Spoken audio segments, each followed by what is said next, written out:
the plan. I think the plan is so we got our driveway. Then our fence, I think we're going to do 10 to 12 feet out. We're going to plant fruit trees. I say fruit and nut, but I guess even nut's considered fruit tree. On both sides of the driveway, and then there'll be a fence eventually right on the other side of the fruit trees. All right, so we are breaking ground for our apple trees.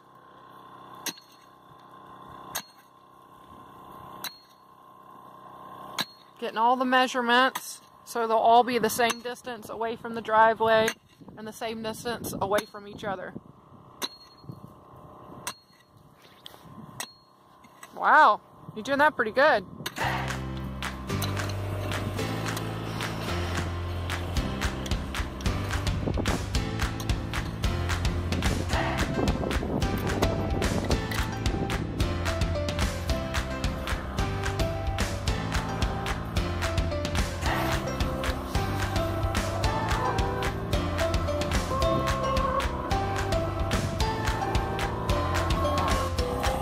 All right, some of that beautiful compost.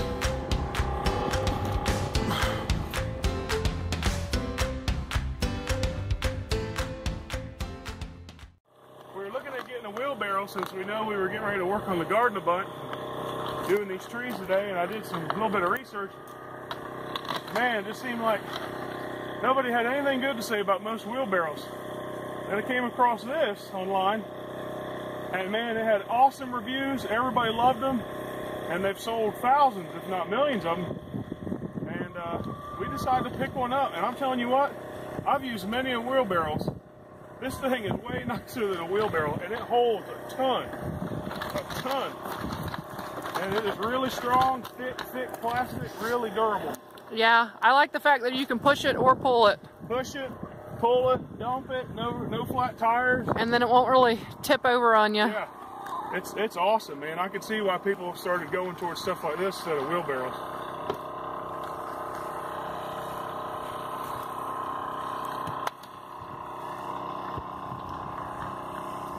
This tree is going to love this compost. It is going to absolutely love it. And we followed all the directions. I think I easily got this hole bigger than double the size of the root ball, like it said. And hopefully this tree is happy and productive. We can take care of it and keep the deer off it. I can keep talking about it all day. And we of course picked some apple varieties that we like and that do well in Arkansas. Yeah. So far we've got 2 Fuji and 2 Gallus. This is a Fuji right here. We're nervous about the Fujis because when we went to pick them out, they didn't really have very many buds on them, or branches. You can see this one has 1 branch. It does have buds on it, but you know, maybe it's because a certain time of year these don't. But if you look at the Gallus we got. Yeah, this is a Gala.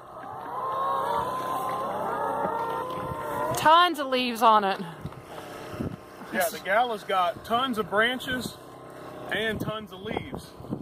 But we knew we had to get more than one species in the ground now, so when they do flower, they can cross-pollinate, if we're lucky that they flower this year. And so that's why we chose with what was available in our area was Gala and Fuji, which both are good and we like. But and of course, I was joking with the guy at the checkout saying, this fruit tree doesn't have any leaves on it. Can I get a discount? And he actually gave us one. I did. Oh, okay. He's trying to take credit for my discount. And this right here, I don't think it's a weed. I think that's like a sucker shooting up off of the rootstock. I don't know. We'll have to wait for it when some of these other little leaves come out and compare it. If it is, you could probably disconnect it and start another one. Here, point right there at this. So if you guys are watching us online and you know about apple trees and whatnot, look at that. Earthworm in the compost. Awesome. If you know about apple trees and whatnot, should we leave this sucker on there, or is it better that we just take it off? because I'm pretty sure it's not a weed. That's attached to the rootstock. So let us know if you know if we should just go ahead and take that off or leave it on. It might grow into another, I don't know, trunk or something. We're hoping to kind of end up with like a edible canopy that kind of goes over the driveway. It don't have to necessarily canopy per se, but just to have the effect of trees on either side of the driveway would be really pretty, really pretty. So if you're going to plant trees, you know, you might as well plant trees that are going to make you some food. And honestly, you know, they tell you if you're homesteading that you really need to put fruit trees in the ground as soon as possible. So, I mean, now, we're kind of a year late. You need to live on your land for a year so you can see what happens with water flow, sunlight, and drought in different parts of your property. Some people say you need to get them in the ground as soon as possible. You know, we watch Doug and Stacy every once in a while, and they said they wish they had put their fruit trees in the ground as soon as they got there instead of waiting. Here we are a year later doing ours, but we didn't really wait on purpose. It just happened to be. But we do know how the water sheds off our property, what our property's like during frost and snow. So we're comfortable planting them along the driveway. But, you know, feel free to comment below if you have any input on what you think about planting apple trees, and we would appreciate it. The little red hens are helping Matt spread out the compost. Yeah, they're like dog chickens. They call them high lines. I think they should call them dog chickens.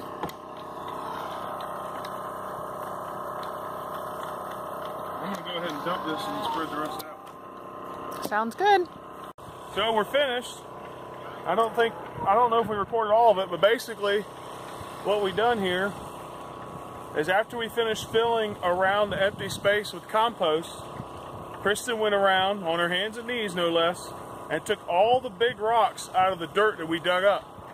Then, using the rake, I kind of sifted out as many of the large rocks as possible, raked the topsoil over the compost, and then Kristen put all of the sod that we cut out with the pickaxe upside down on top of this.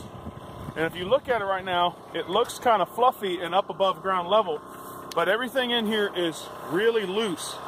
I didn't mush any of it with my foot. If it's going to compact, it needs to compact naturally, and so the tree can adjust. We're not going to compact it. So it's slightly mounded up, and I bet you within a week it'll look almost ground level again. But that's it. Now look at these rock piles. This rock, this pile here, and that pile over there, just from digging one hole for one tree. That's how much rock we sifted out, and that's not even all of it. There's small rocks in there, but we leave the small ones. And it's pretty late in the evening on Saturday, so we will finish up tomorrow. Yeah, we'll do 3 more trees tomorrow. We got a lot of projects planned for tomorrow, so hopefully we will knock them out. Yeah. After a nice, yummy breakfast, I'm sure. Oh, yeah.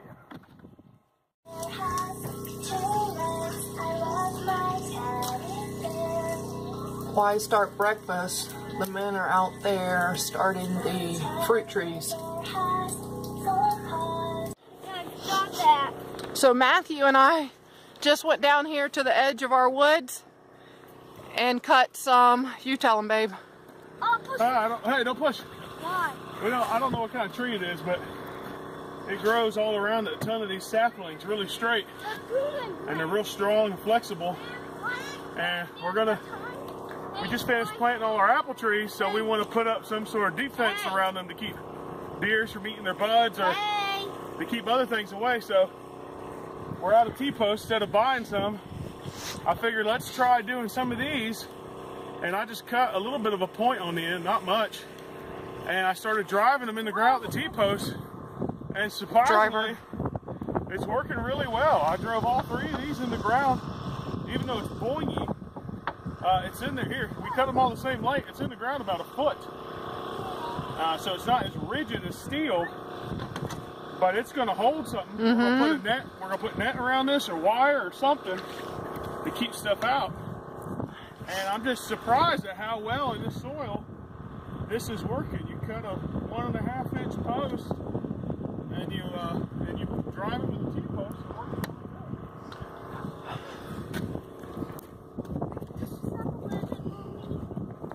No calf.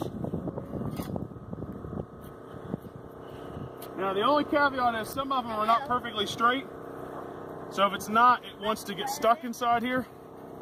But usually when you're driving it, it'll shave the outside of it off.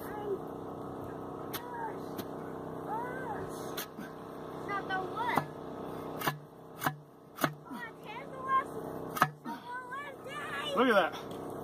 Wow. That's a foot in the ground. And even though it's boingy like a sapling should be, it's not going nowhere. Hey, I teach you. It works perfect. Those are totally free. We went over there, spent 20 minutes cutting down 12 trees that are straight. And here we go. We got posts to go around our brand new fruit trees. Yay!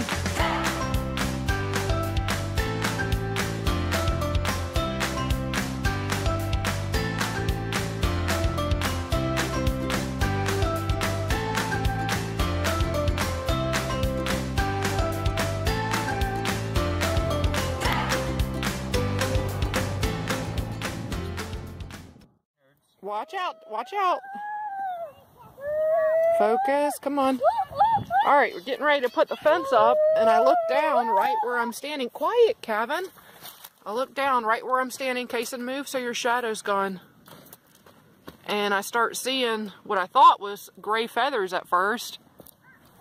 No, I think that's something's fur. It looks like fur.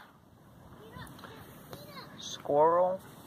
And then it looks like a few of the Innards. yeah, intestines. Even that looks like, flip that over, buddy, with a stick.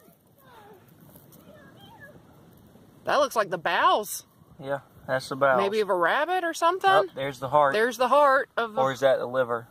That's either the heart of the liver. That's like the stomach or something. We found a so heart. What would eat Found a heart. all that, but not eat the, all very those? Smart predator. Or very. What could pull out a heart like that? Perfectly. And then where's the rest of the feather? Move this over right here. I see some more. Intestines. I don't know, some pink. This is just insane. There's a piece. There's a bloody spot on this. Something must have killed the heart. What in the world? There's got to be more signs somewhere else. So we're only putting up part of the garden fence because the garden's not done. But the back half of the garden fence is going to be shared with the ducks and chickens to help give them a little bit of a bigger area.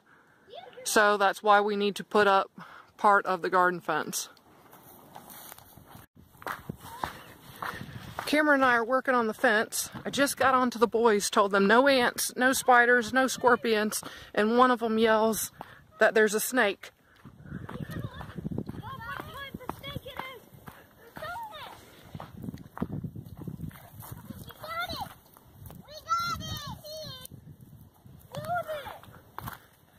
Kason, Wyatt, were you playing with it? We found it. Head's under a rock. There it is. Here's this. It's small. Kason, get back. I don't think it's venomous. Don't chop it in half yet. Get a bucket. Whoa. Get a bucket. Gross. I don't know. His head is. Well, Don't that's kill not it. actually true. No, that doesn't look venomous at all, but go get a bucket, Campton. Hurry, go Very get flat belly. Did you already chop it or no? With your knife or no? Don't chop it. I think Under its belly. I think I mean, is that the entire thing or is half the tail missing? No, that's the entire thing. So I did cut a little bit on its stomach, I think. Let's keep this to show Daddy. Oh my gosh. It's really small. Could you boys stop flipping over rocks and stuff? Yes. You're making me there, sick. I did cut a little bit of it. That's alright, it just looks like scales. Get it away from me while I look over here. So, Kason, how long were you over here playing with it before Campton yelled at me? I got it! I got the bucket!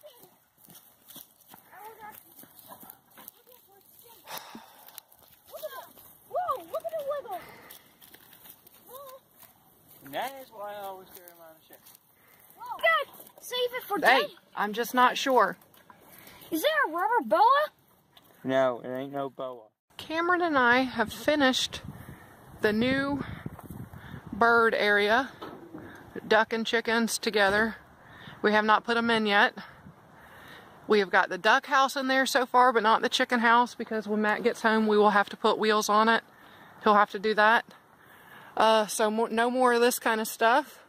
All the eggs will at least be in this enclosure, hopefully in nesting boxes. But the ducks, they probably will continue to still lay in here. So we got that. You can see the portion of the garden. Over there is pretty flat. Over here still needs to get rockified.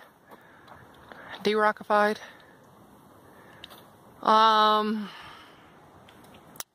Where's the water? That water, if we can get that working again, we're having an issue with it leaking. If we can get it working again, we'll definitely put that in here. Up on some blocks, so hopefully the ducks don't dirty it up too much.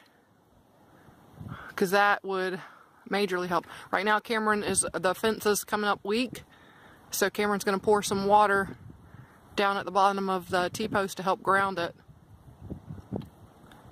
and that should help strengthen it.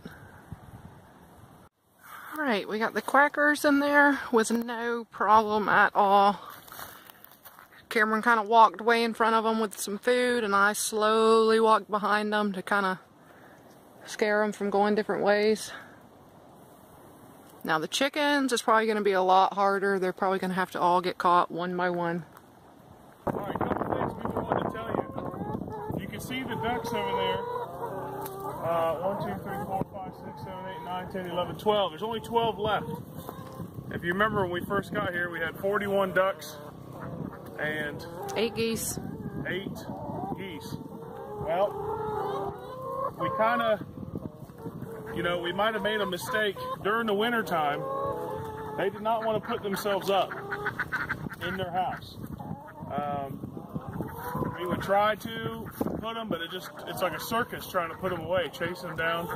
We've tried coaxing them in there with food. I've tried using light. We put tons of hay in their house for the winter. Yeah, put tons of hay in their house. Sometimes they'd go in there, but usually not. They would lay out in the snow. And they'd lay out in the snow, yeah. And we lost a bunch. A bunch of them died just freezing to death. All the geese died that way. Now, we actually ended up losing probably to the winter, we probably lost like 18 or 20 ducks. So after we got through the winter, we had no geese left, and we probably had about 20 ducks. Well, we had a predator problem, and we're still not sure what it was, although we're pretty certain it was at least a flying predator, who was coming in at night, coming into their paddock, and grabbing them and taking them off somewhere, not leaving a trace of anything. So that happened for a few nights in a row. We kept trying to come up with different things. And finally, we just got to the point now that we've moved them into their new area by the garden that we realized the only way we're going to stop losing them is if we force them to get locked up at night. Okay, girl. So, that's what we've been doing. And it's frustrating because now the ducks are giving us really good eggs and we don't want to lose them because we love their eggs. But they don't like going up at night. So it's just one of those homestead challenges, finding a good balance of the right amount of work for the payoff. I think next winter we might, I don't know for sure, we'll see what happens, but by next winter I'd love to get some sort of small greenhouse or hoop house that we could potentially put them in. We'll see, maybe, maybe not. The chickens, awesome. Put themselves away. They keep themselves warm during even the hardest parts of winter. They do really, really well. And we're really pleased with the chickens. But the ducks have been a chore, and we've made some mistakes and lost quite a few. So, but anyway, we just wanted to update you guys on why there's so few ducks and where's the geese. Somebody asked, where's the geese? Oh, they're all dead. Now, we did lose a couple geese to predator attacks. Yes. And I think that's about when it started, when we started having an aerial predator problem at night. We did lose a couple geese to predator attacks. I think that's it. If you can show them the chicken house. We did put, we got rubber tires for the chicken house. And when we were getting ready to move it from over the other side of the property at the front of the house, you know, we were real nervous about it because it is a little bit heavy if you can't roll it. And those new tires work great. We were able to push it over rocky terrain, over the uneven garden that hasn't been finished getting graded out. It was cake. Cameron and I pushed it all the way over here, no problem. So that was a huge bonus. And right now, just for the chicken's sake, it's sitting on some rocks. And it's level. We kind of leveled it out, sitting on the rocks to make it nice and level. What you got? A Hang on here, chicken. generator. Stop. Is it trying to get away? Easy on the tail. Don't pull her tail. All right, let her go.